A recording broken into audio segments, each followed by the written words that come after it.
نحمده ونصلي على رسوله الكريم اما بعد فاعوذ بالله من الشيطان الرجيم يا ايها الذين آمنوا اتقوا الله وكونوا مع الصادقين صدق اللہ العظیم۔ بزرگان محترم اور عزیز دوستوں،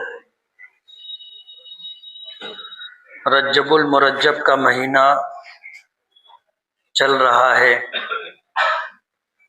تقریباً 2 عشرے مکمل ہو رہے ہیں، آخری عشرہ باقی ہے۔ مشہور روایت کے مطابق اسی رجب کے آخری عشرے میں اللہ کے نبی صلی اللہ علیہ وسلم کو معراج کی نعمت اللہ پاک نے عطا فرمائی تھی۔ نبی کریم صلی اللہ علیہ وسلم صادق و مصدوق ہے، کبھی آپ نے اپنی زندگی میں جھوٹ نہیں بولا، اور ساری دنیا نے آپ کی سچائی کا اعتراف کیا۔ سچ بولنے والے کو صادق کہا جاتا ہے، اور جس کی سچائی کی لوگ تصدیق کریں اس کو مصدوق کہا جاتا ہے۔ نبی کریم صلی اللہ علیہ وسلم اللہ کے محبوب، نبیوں کے سردار، امام المرسلین، اللہ نے آپ کو خاتم النبیین بنایا، رحمت للعالمین بنایا۔ آپ اس کائنات میں تشریف لائے تو آپ نے قیامت تک آنے والی انسانیت کو صراط مستقیم دکھایا۔ یہ وہ راستہ ہے جس پر چل کر کے آدمی جنت تک جا سکتا ہے۔ قرآن کریم کی پہلی سورت سورہ فاتحہ میں اللہ پاک نے جہاں پہلی 2 آیتوں میں 3 آیتوں میں اپنا تعارف کرایا اور بندوں سے اللہ کی شکر گزاری ہو، اللہ کی حمد اور تعریف ہو، یہ سبق دیا، وہیں پر اس کی حاکمیت بیان کرنے کے بعد بندوں کو یہ سبق دیا کہ اللہ تعالیٰ سے صراط مستقیم پر چلنا مانگو، اہدنا الصراط المستقیم، کہ اللہ ہمیں صراط مستقیم کی ہدایت عطا فرما۔ اور یہ صراط مستقیم کیا ہے؟ فرمایا صراط الذین انعمت علیہم، یہ وہ راستہ ہے جس پر چلنے والوں پر اللہ نے ہمیشہ اپنی نعمتیں اتاری۔ صراط مستقیم پر چلنے والوں کو اللہ نے ہمیشہ نوازا ہے، ان کی حفاظت کی ہے، ان کی مدد کی ہے، ان کو غلبہ عطا فرمایا ہے۔ غیر المغضوب علیہم ولا الضالین، ان کا راستہ مت دکھانا جس راستے پر چلنے والوں پر تیرا غضب نازل ہوا، اور جو لوگ گمراہ ہو گئے ان کے راستے سے بھی ہماری حفاظت فرما۔ نماز کی ہر رکعت میں یہ دعا ہم اللہ پاک سے مانگتے ہیں۔ میں نے کبھی یہ بات کہی تھی، ایک ہے دعا کا پڑھنا اور ایک ہے دعا مانگنا، دونوں میں فرق ہے۔ دعا پڑھنے کی جو خیرات و برکات ہے وہ ہمیشہ ملے گی۔ آپ نے دعا پڑھی ہے، اس کی جو خیرات و برکات ہے وہ آپ کو ملے گی۔ جیسے آیت الکرسی کے متعلق آتا ہے کہ جو آدمی صبح پڑھ لے شام تک اللہ کی حفاظت میں رہے گا، اور شام میں پڑھ لے صبح تک اللہ کی حفاظت میں رہے گا۔ علماء کرام، ہمارے اکابرین اور بزرگان دین نے ہمیں یہ سبق دیا کہ ہر نماز کے بعد ایک مرتبہ آیت الکرسی پڑھ لینا چاہیے۔ زمانہ حاسدین کا ہے، آج ہم اپنے دکھ سے کم پریشان ہیں، دوسروں کے سکھ سے زیادہ پریشان ہیں، پھر وہ چاہے ہمارا بھائی ہی کیوں نہ ہو۔ ہم دوسروں کے سکھ سے پریشان ہیں کہ یہ اتنا اچھا کیوں ہے، اس کے پاس اتنا اچھا مکان کیوں ہے، اس کے پاس اتنا اچھا بڑا کاروبار کیوں ہے، اس کے پاس اتنی دولت کیوں ہے، اور یہ کیوں اپنے بیوی بچوں سے مطمئن ہے, کیوں خوشگوار زندگی گزار رہا ہے. ہم لوگ اس میں پریشان, حسد کی وجہ سے. آدمی اپنے سکھ سے اپنے دکھ سے زیادہ دوسروں کے سکھ سے پریشان ہے. اور ظاہر بات ہے شیطان ہمارا ازلی دشمن ہے, اس سے ہماری کبھی نہیں بنے گی. اور اس لیے نہیں بنے گی کہ ہم ایمان والے ہیں, اور یہ ایمان کی نعمت اور دولت کبھی نہ کبھی ہمیں جنت میں لے کر کے جائے گی.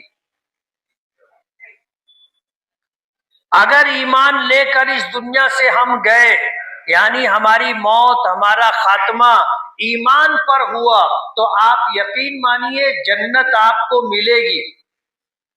یا تو اللہ اپنے فضل سے دخول اولی نصیب فرمائے, جیسے حدیث پاک میں آتا ہے کہ ایک بہت بڑی جماعت ایسے لوگوں کی ہوگی جو بغیر حساب و کتاب جنت میں جائے. ان کا حساب کتاب نہیں ہوگا. حساب و کتاب سے مراد یہ ہے کہ اللہ کے سامنے پیشی ہوگی, نامہ اعمال لایا جائے گا, اور ہر صفحہ دیکھا جائے گا, پوچھا جائے گا, سوال ہوں گے, جواب دینا پڑے گا. اور ظاہر بات ہے اگر کسی کا حساب کتاب لے لیا گیا تو اس کا جنت میں جانا مشکل ہے.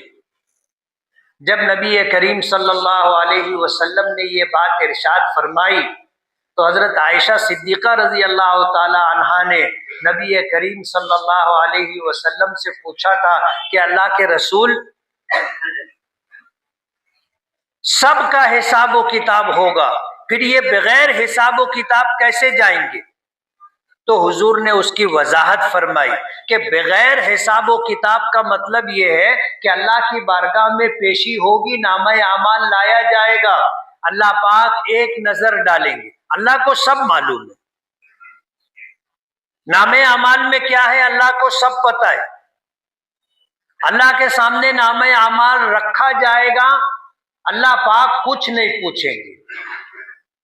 نامہ اعمال آئے گا, حکم ہوگا کہ ٹھیک ہے اٹھا لو, اور حکم ہوگا جنت میں چلے جاؤ. یہ ہے بغیر حساب و کتاب. پیشی تو ہوگی, نامہ اعمال تو سامنے لایا جائے گا, اسی کو حساب یسیر کہا جاتا ہے, آسان حساب. آسان حساب جیسے انٹرویو ہوتا ہے اور آسان حساب لینا ہوتا ہے. انٹرویو میں آسان بات پوچھی جاتی ہے کہ بتاؤ لال قلعہ کہاں ہے, آدمی کہے گا دلی میں. تاج محل کہاں ہے, بتا دے گا آگرہ میں ہے. یعنی بات ایسی پوچھی جائے گی جس کا جواب فوراً مل جائے. یہ حساب یسیر ہے, آسان حساب. اسی کو بغیر حساب و کتاب جنت میں جانا کہ ایک بہت بڑی تعداد ہوگی جو بغیر حساب و کتاب جنت میں جائے گی.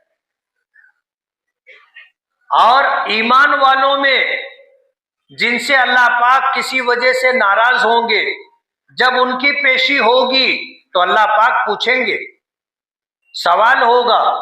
اور ظاہر بات ہے عذاب دینا ہے تو اللہ پاک سوال کریں گے, اور سوال ایسا ہوگا کہ ہمارے پاس اس کا جواب نہیں ہوگا.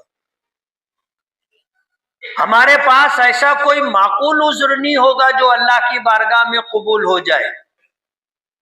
حضور نے فرمایا من نوقش فقد عذب, کہ جس سے سوال جواب کیا گیا, مناقشہ کیا گیا, کہا گیا کیوں, تو اس کو عذاب دیا جائے گا, اور عذاب دینے کے لیے اس سے پوچھا جائے گا کیوں.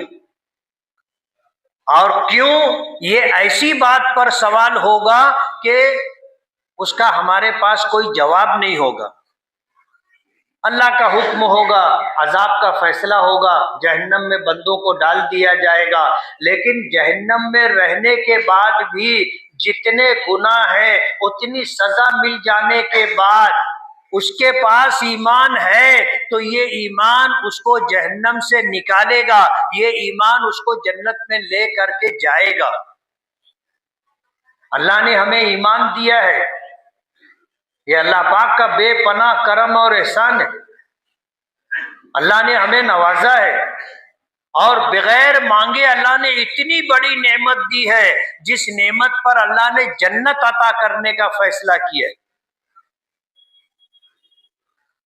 اگر ایمان سلامت رہا اور آدمی دنیا سے جاتے ہوئے ایمان لے کر کے گیا تو انشاءاللہ جنت میں جائے گا، یا تو اول وہلے میں چلا جائے گا یا سزا بھگتنے کے بعد جائے گا۔ حدیث پاک میں ایک واقعہ آتا ہے، میں نے اس سے پہلے بھی سنایا، کہ سب سے اخیر میں جہنم سے نکلنے والا اور سب سے اخیر میں جنت میں جانے والا ایک شخص ہوگا جس کے دل میں ایمان ذرہ برابر ہوگا۔ ذرہ سمجھتے ہو کس کو بولتے ہیں؟ کبھی دھوپ آ رہی ہو اور دروازے میں دراز ہو، چیر ہو، اس میں سے دھوپ اندر آ رہی ہو اور ہم اندھیرے گھر میں بیٹھے ہوں تو اس دھوپ کے اندر آپ کو کچھ اڑتا ہوا نظر آئے گا جو بہت چھوٹا اور معمولی ہوتا ہے، اس کو ذرہ کہتے ہیں۔ کسی کے دل میں اگر اتنا بھی ایمان رہا جس کے ایمان کا علم اللہ کے علاوہ فرشتوں کو بھی نہیں ہوگا، وہ ایمان اس کو نکالے گا جہنم سے اور لے کے جائے گا جنت میں۔ جب سارے جنتی جنت میں جا چکے ہوں گے، جہنم میں ایک ایسا شخص ہوگا جس کے پاس ایمان اتنی معمولی مقدار میں ہوگا کہ جس کا علم اللہ کے علاوہ کسی کو نہیں ہوگا، وہ جہنم کے بیچ میں ہوگا اور اس کا منہ جہنم کی طرف ہوگا، کنارے کی طرف اس کو کچھ دکھائی نہیں دے گا۔ اللہ اس کے دل میں بات ڈالے گا، وہ اللہ سے فریاد کرے گا کہ اللہ میں جس جگہ ہوں مجھے گھومنے کی اجازت دے دی جائے کہ میں اس طرف دیکھ سکوں۔ حدیث پاک میں آتا ہے اللہ پاک پوچھیں گے کہ اس کے بعد تو کچھ نہیں مانگے گا نا؟ تو وہ اللہ کی عزت اور جلال کی قسم کھا کر کے کہے گا کہ اللہ اس کے بعد کوئی سوال نہیں کروں گا۔ اللہ پاک فرشتوں کو حکم دیں گے اور اس کو گھومنے کی اجازت مل جائے گی۔ اب اس کو جہنم کے باہر کا دکھنے لگ جائے گا۔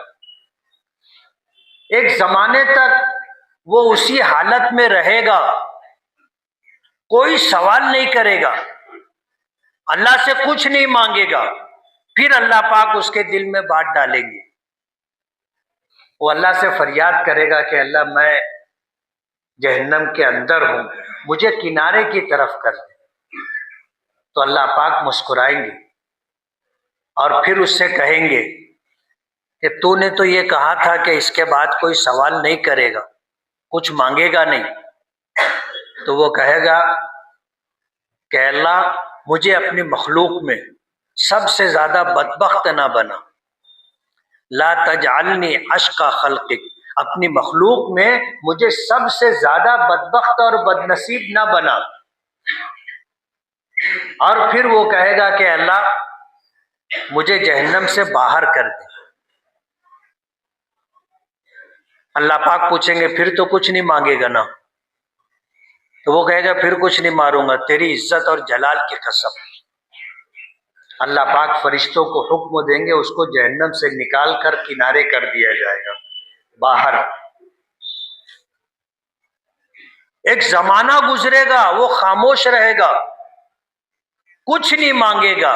پھر اللہ اس کے دل میں بات ڈالیں گے اور کچھ دور اس کو سایہ دکھائی دے گا، سایہ۔ تو وہ اللہ سے کہے گا کہ اللہ مجھے اس سائے تک پہنچا دے۔ پھر اللہ پاک مسکرائیں گے اور پھر فرمائیں گے کہ تو نے تو میری عزت اور جلال کی قسم کھا کر کے کہا تھا کہ تو کچھ سوال نہیں کرے گا۔ پھر وہ کہے گا کہ اللہم لا تجعلنی اشقی خلقک، اے اللہ اپنی مخلوق میں مجھے سب سے زیادہ بدنصیب اور بدبخت نہ بنا۔ اللہ پاک پھر پوچھیں گے اس کے بعد تو نہیں مانگے گا نا؟ یہ محبت اور تعلق کی بات ہے۔ جہاں تعلق نہ ہو وہاں یہ سب کچھ نہیں ہوتا، اور جہاں تعلق ہوتا ہے وہیں یہ ساری بات چیت ہوتی ہے۔ تو اللہ سے کہے گا کہ نہیں مانگوں گا، پھر اللہ پاک اس کو وہاں جہنم سے دور اس سائے تک پہنچا دیں گے۔ ایسے ہوتے ہوتے ہوتے ہوتے وہ جنت کے دروازے تک آ جائے گا، اور دروازے پہ آ کر کے پھر جہنم سے نکل گیا، عذاب سے نجات پا لی، اللہ نے راحت عطا کر دی۔ جہنم کے بارے میں آتا ہے کہ آدمی جہنم سے 100 سال کی مسافت کی دوری پر ہوگا، وہاں پر اس کو جہنم کی آگ، اس کی آنچ اور گرمی محسوس ہوگی۔ اب اللہ پاک اس کو وہاں سے نکال کر کے نہر حیات میں غوطہ دے کر کے اس کو جنت کے دروازے تک پہنچا دیں گے۔ عذاب کا سلسلہ ختم ہو چکا، اب جنت کے دروازے پر آ جائے گا، پھر نہیں مانگے گا، خاموش رہے گا۔ اللہ کی رحمت جوش میں آئے گی، پھر اللہ پاک اس کے دل میں بات ڈالیں گے کہ مانگ لے، بس ایک قدم کی بات ہے، مانگ لے اللہ سے۔ تو وہ ہمت کر کے پھر کہے گا کہ اللہ یہاں تک پہنچا دیا ہے، اب بس ایک قدم کی بات ہے، مجھے جنت عطا کر۔ حدیث پاک میں آتا ہے اللہ پاک ہنسیں گے، اور پھر اللہ پاک اسے جنت کا داخلہ عطا کریں گے۔ یہ سب سے اخیر میں جنت میں جانے والا شخص ہوگا، سب سے اخیر میں۔ اور کیوں جائے گا؟ اس کے پاس ایمان ہوگا، اور یہی ایمان اس کو جہنم سے نکالے گا، اور ایمان اتنی کم مقدار میں ہوگا کہ اس کا علم فرشتوں کو بھی نہیں، صرف اللہ جانتا ہے۔ اللہ پاک اس کو جہنم سے نکال کر جنت میں داخل فرمائیں گے، اور اس سے کہیں گے کہ تو جس دنیا میں تھا، یعنی جہاں ہم ہیں، اگر اتنی بڑی تجھ کو جنت دے دے تو وہ کہے گا کہ اللہ یہ تو تیری عطا و بخشش ہے، اس پوری دنیا کے برابر اللہ اس کو جنت کی پیشکش کریں گے، مالیگاؤں کے برابر نہیں، مہاراشٹر کے برابر نہیں، اور ہندوستان اور بھارت کے برابر نہیں، پوری دنیا کے برابر جنت دینے کی بات ہوگی۔ وہ کہے گا کہ اللہ تیرے خزانے میں کسی چیز کی کمی نہیں، اور تیری عطا و بخشش میں کسی چیز کی کمی نہیں، تو وہ ذات ہے جو دے کر کے خوش ہوتا ہے۔ اللہ پاک فرمائیں گے کہ یہ جو تجھ کو دیا جا رہا ہے یہ ایمان کی بدولت، اور پھر ہماری عطا و بخشش جتنی بڑی دنیا کے برابر جنت دی ہے، اس کی 10 گنا بڑی جنت تم کو دیتے۔ اور اتنا ملنے کے بعد پھر اللہ پاک اس سے کہیں گے مانگ، کیا مانگتا ہے، مانگ کیا مانگتا ہے۔ حدیث پاک میں آتا ہے نبی کریم صلی اللہ علیہ وسلم نے فرمایا اللہ تعالیٰ اس کے دل میں بات ڈالیں گے کہ یہ بھی مانگ، یہ بھی مانگ، یہ بھی مانگ، یہ بھی مانگ، اور وہ مانگتا جائے گا، مانگتا جائے گا۔ اب ظاہر بات ہے جنت کیا ہے ہمیں نہیں معلوم، ما لا عین رأت ولا اذن سمعت ولا خطر علی قلب بشر، نہ کسی آنکھ نے دیکھا ہے، ہم نے جنت دیکھی ہے، ولا اذن سمعت، کیا ہم نے جنت کے بارے میں حقیقت سنی ہے؟ نہیں، جو ہمیں بتایا جا رہا ہے یہ صرف سمجھنے کے لیے، ورنہ اس دنیا میں رہتے ہوئے ہم جنت کی نعمتوں کو سن بھی نہیں سکتے، کوئی بتانے والا نہیں۔ آخری بات کہی ولا خطر علی قلب بشر، کسی انسان کے دل پر جنت کا حقیقی تصور بھی نہیں آ سکتا کہ جنت کیا ہے۔ آدمی سوچتا رہے سوچتا رہے سوچتا رہے، اچھے سے اچھا سوچتا رہے، تو بھی اس کو جنت سمجھ میں نہیں آئی۔ تصور میں بھی جنت کے بارے میں آدمی سوچ نہیں سکتا۔ جنت ایسی نعمت، اب ظاہر بات ہے وہ آدمی مانگے گا تو کیا مانگے گا؟ جو مل گیا یہی اس کی حیثیت اور اوقات سے زیادہ تھا، لیکن اللہ جنتیوں کو نوازیں گے، اس کے دل میں بات ڈالی جائے گی کہ یہ بھی مانگ لے، یہ بھی مانگ لے، وہ مانگتا جائے گا مانگتا جائے گا مانگتا جائے گا۔ اللہ پاک فرمائیں گے کہ اور کچھ، تو بولے گا بس، بولے جتنا تو نے مانگا ہے وہ بھی، اور اس سے 10 گنا زیادہ ہماری طرف سے۔ اور یہ نعمت ایمان کی وجہ سے ملے گی، اور اسی ایمان کی وجہ سے شیطان ہمارا دشمن ہے، ہمیں دنیا میں ایسا الجھا کے رکھنا چاہتا ہے کہ ہم آخرت سے غافل ہو جائیں۔ الیکشنی زمانہ چل رہا ہے، ہر آدمی اسی میں لگا ہے، اور اس کا سب سے زیادہ منفی پہلو یہ ہے کہ ہم اپنی آخرت بھول کر کے چل رہے ہیں۔ یہ دنیا میں آدمی کب تک رہے گا؟ یہاں کی نعمت ہو، یہاں کی راحت ہو، یہاں کی جیت ہو، یہاں کی کامیابی ہو، سب وقتی ہے، سب عارضی طور پر آدمی کو ملے گی۔ ہم اس دنیا میں آئے ہیں اپنی آخرت بنانے کے لیے آئے۔ دنیا تو اللہ نصیب سے دیتا ہے، اس نے اس دنیا میں ہمارا نصیب اور مقدر لکھ دیا ہے، اور جو لکھ دیا ہے وہ ہر حال میں ہم کو ملے گا۔ دنیا کی کوئی طاقت اللہ کے فیصلے کو بدل نہیں سکتی۔ اللہ کا فیصلہ حرف آخر ہے، اللہ کا فیصلہ ہر حال میں نافذ ہو کر کے رہتا ہے۔ ہمیں معلوم نہیں، پتہ نہیں ہے، اس لیے آدمی سوچتا ہے کہ میں ایسا کروں گا تو جیت جاؤں گا، ویسا کروں گا تو جیت جاؤں گا۔ اگر اللہ کی طرف سے جیت مقدر ہے تو آدمی الیکشن نہیں لڑتا تو بھی جیت جاتا ہے، برابر ہے۔ اور اگر اللہ پاک کی طرف سے کامیابی مقدر نہیں ہے، آدمی 1000 جتن کر لے، 1000 جتن کر لے، اور پوری دنیا مل کر کے اس کو جتانا چاہے، نہیں جیت سکتا۔ یہ ایمان کی بات ہے۔ اللہ کا فیصلہ دنیا کی کوئی طاقت بدل نہیں سکتی۔ ہمیں ہر حال میں اپنی آخرت پیش نظر رکھنا چاہیے، ہر حال میں اپنی آخرت نہ بگڑے، اس بات کو سمجھ کر کے چلنا چاہیے۔